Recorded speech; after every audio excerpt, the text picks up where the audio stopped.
বিগত কিছুদিন ধরে আমরা দেখেছি যে তৃণমূলের কয়েকজন নেতাকে বিজেপিতে যোগ করানো হয়েছে এবং অবশ্যই সেটা সেন্ট্রাল বিজেপির নির্দেশে।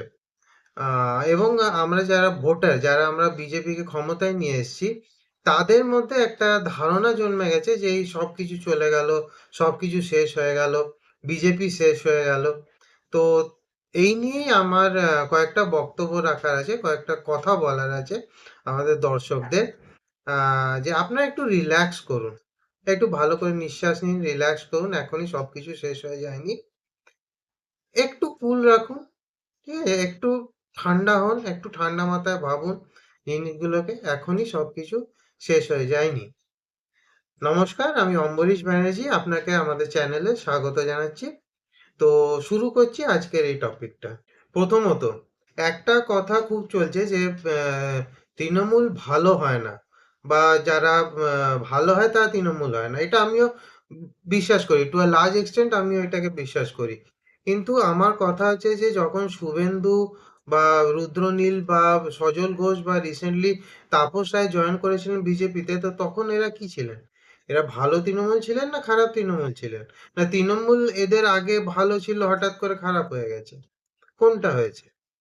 তো হঠাৎ করে এটা বলে দেওয়া যে আজকে তৃণমূল থেকে যদি কেউ জয়েন করেই ফেললো বিজেপিতে, যদি জয়েন, তো একদম গেল গেল রব, যে একদম সব নষ্ট হয়ে গেল, সব চলে গেল, এটা তো হওয়ার কোনো কথা নয় না। কারণ একটা সময় গিয়ে এনারাও জয়েন করেছিলেন বিজেপিতে।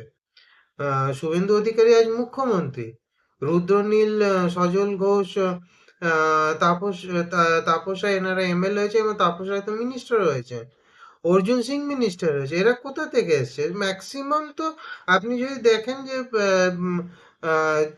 মানে বিজেপির যে লাইন আপটা যদি দেখেন, ফ্রন্ট লাইন আপটা যদি দেখেন বিজেপি, তো সব তো তৃণমূল থেকেই আসা।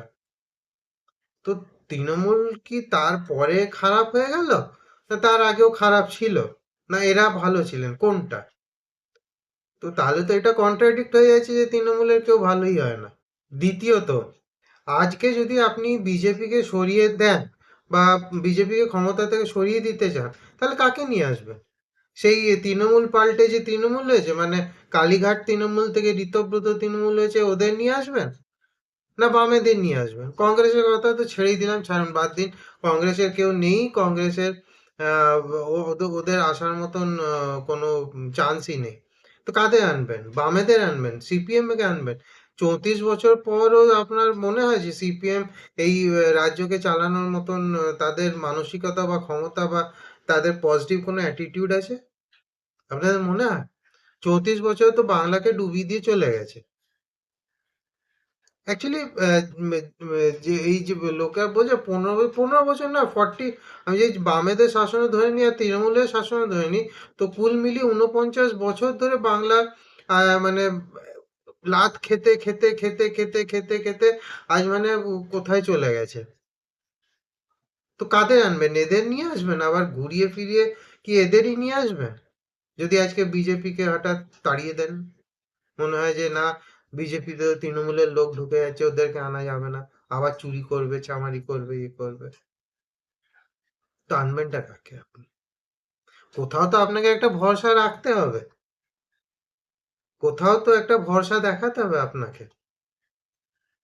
কারণ আজকে যদি এদের আবার ঘুরিয়ে নিয়ে আসেন, তো কি অবস্থা হতে পারে একবার ভেবে দেখুন। হঠাৎ করে এটা বলে গেল গেল রব তুলে দেওয়া যে এই মানে বিজেপি চলে গেল, বিজেপির সব শেষ হয়ে গেল, আহ এদেরকে কেন নিয়ে এলাম, এই পরিবর্তনই কি আমরা চেয়েছিলাম? তাহলে একটু একটু দাঁড়ান, একটু অপেক্ষা করুন, আপনার একটু ভেবে দেখি না, দেখাই যাক না একটু। একটু দেখাই যাক যে কিভাবে জিনিসগুলো এগোচ্ছে না এগোচ্ছে, একটু দেখি। তৃতীয়ত, বিজেপি সেন্ট্রাল লিডারশিপের একটা বড় দোষ হচ্ছে তাদের নিজেদের সেন্ট্রালের পলিটিক্সটা স্টেটে চাপিয়ে দেওয়া। এবং ঠিক এই কারণে 2024-এ 400 পারের নারা লাগানোর পরও, 400 পার করার পরও 240-এ আটকে যেতে হয়। ঠিক এই কারণে, এই স্টেটের উপরে নিজের সেন্ট্রাল বিজেপি সেন্ট্রাল লিডারশিপের যে সেন্ট্রালের যে পলিটিক্সটা আছে সেটাকে চাপিয়ে দেওয়া। আপনাদের দোষে 2024-এ আপনারা 240 পেয়েছিলেন। আজকে যদি আপনারা 240 না পেতেন, তাহলে আপনাদের এই 2/3 মেজরিটির দিকে দৌড়ানো, তার জন্য পার্টি, এই পার্টি ভাঙা, ওই পার্টি ভাঙা, সেই পার্টি ভাঙা, এটা করতে হতো না। তৃণমূল এমনিই যেত, ও তো মানে ও তো শেষ হতোই।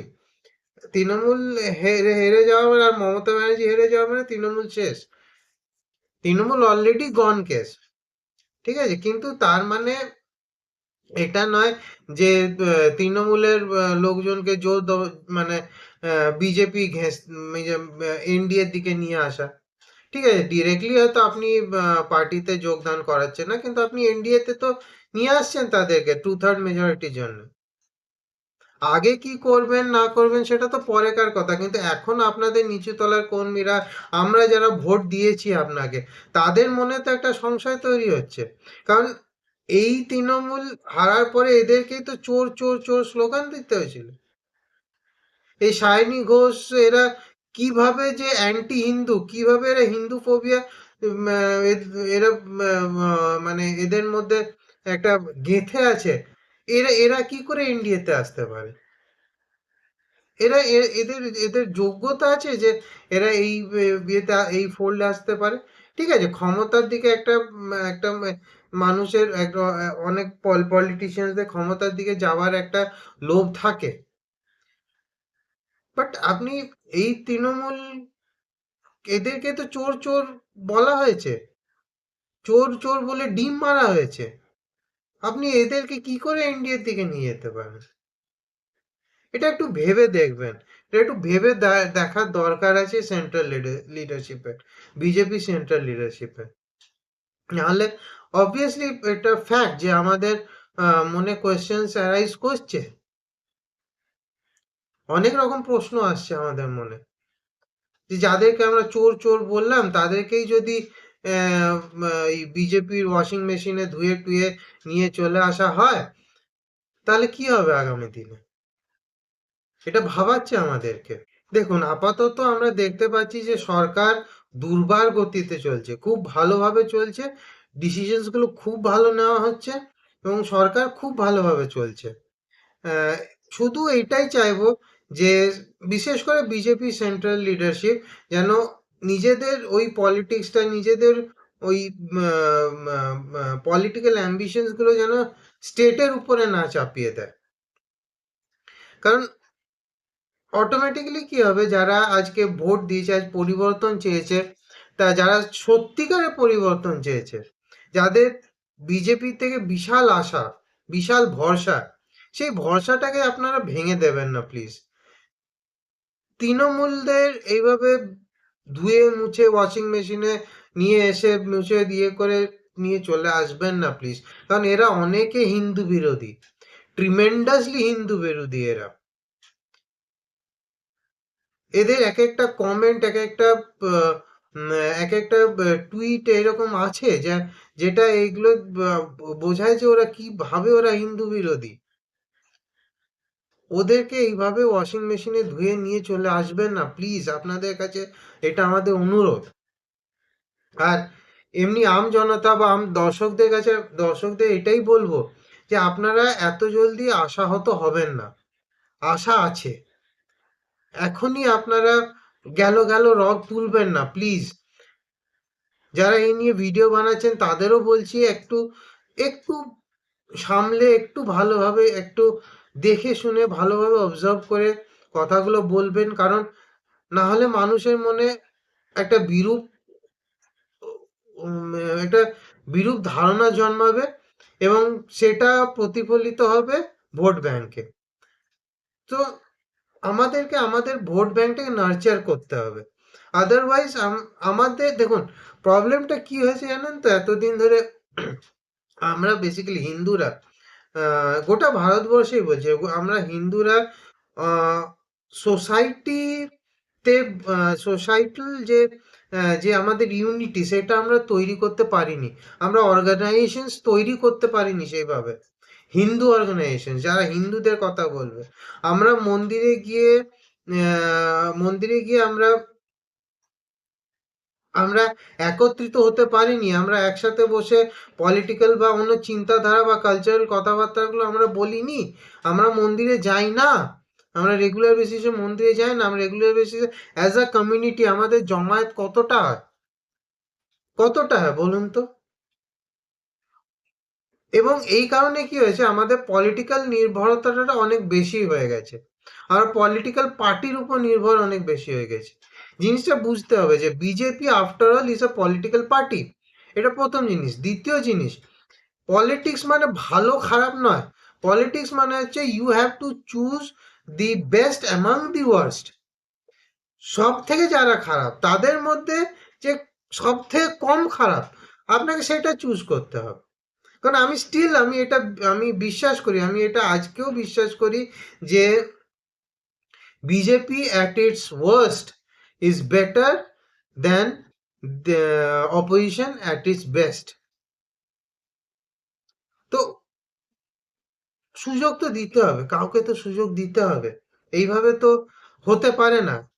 এবং আমরা বিগত 2014 পর থেকে আমরা দেখে এসেছি যে বিজেপি যখন সরকারে এসছে, বিজেপি সরকার আসার পর কতটা কাজ হয়েছে না হয়েছে এগুলো সব আমরা দেখেছি। হয়তো আমাদের আশানুরূপ হয়নি, অনেক কিছু হয়নি আমাদের আশানুরূপ, হিন্দু কমিউনিটির জন্য স্পেশালি যে হিউজ কিছু হয়ে গেছে তাও নয়, কিন্তু আমাদের আশাটা ওইখানেই টিকে আছে, কারণ আমরা অ্যাজ এ সোসাইটি আমরা নিজেদেরকে সংগঠিত করতে পারিনি, আমরা হিন্দু সোসাইটিকে সংগঠিত করতে পারিনি। আমাদের উচিত হচ্ছে যে আমাদের সরকারকে প্রেসার দেওয়া, সরকারকে দিয়ে কাজ করানো, সিস্টেমকে দিয়ে কাজ করানো। সিস্টেম এমনি কাজ করে না, সিস্টেমকে দিয়ে কাজ করাতে হয়, আমাদেরকে কাজ করাতে হবে, যাতে যে কাজগুলো করাতে হবে যেগুলো আমাদের হিন্দুদের ফেভারে, আমাদেরকে এইগুলো করতে হবে।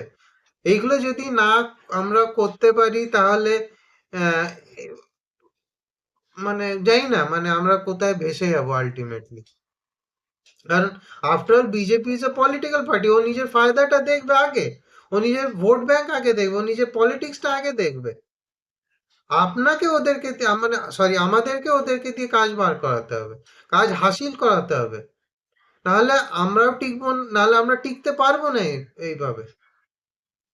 অন্য কমিউনিটিরা নিজেদের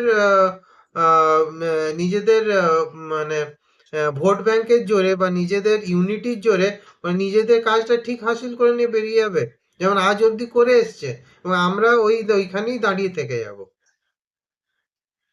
সুতরাং আমাদেরকে পজিটিভলি ভাবতে হবে, আমাদের এটা ভাবতে হবে যে কিভাবে আমরা পার্টি বা সরকারকে দিয়ে আমরা আমাদের জন্য যে আমাদের কাজগুলোকে যাতে কিভাবে নিয়ে আসতে পারি, আমার আহ, হিন্দুরা কিভাবে বেনিফিটেড হতে পারে অ্যাজ আ কমিউনিটি, আমাদের সেটা দেখতে হবে। এবং বেস্ট হয়, সব থেকে ভালো হয় যদি আমরা আগে সামাজিকভাবে সংগঠিত হতে পারি। যদি এইটা করতে পারি আমরা, তাহলে আমার মনে হয় কোনো জিনিসই অ্যাচিভ করাটা ইম্পসিবল হবে না। যাই হোক, আজকের এই আমার এই বিচারগুলো, আমার এই থটসগুলো আপনাদের কাছে রাখলাম, আশা করি আপনার ভালো লেগেছে, আপনাদের ভালো লেগেছে। তো এই টাইপের কন্টেন্ট যদি আরও দেখতে চান তাহলে ভিডিওটাকে লাইক শেয়ার আর চ্যানেলটাকে অবশ্যই সাবস্ক্রাইব করে দেবেন। তো আজকে এই পর্যন্তই, আবার কোনো নতুন টপিক নিয়ে অন্যদিন আবার আপনাদের সামনে আসবো। নমস্কার, জয় শ্রীরাম।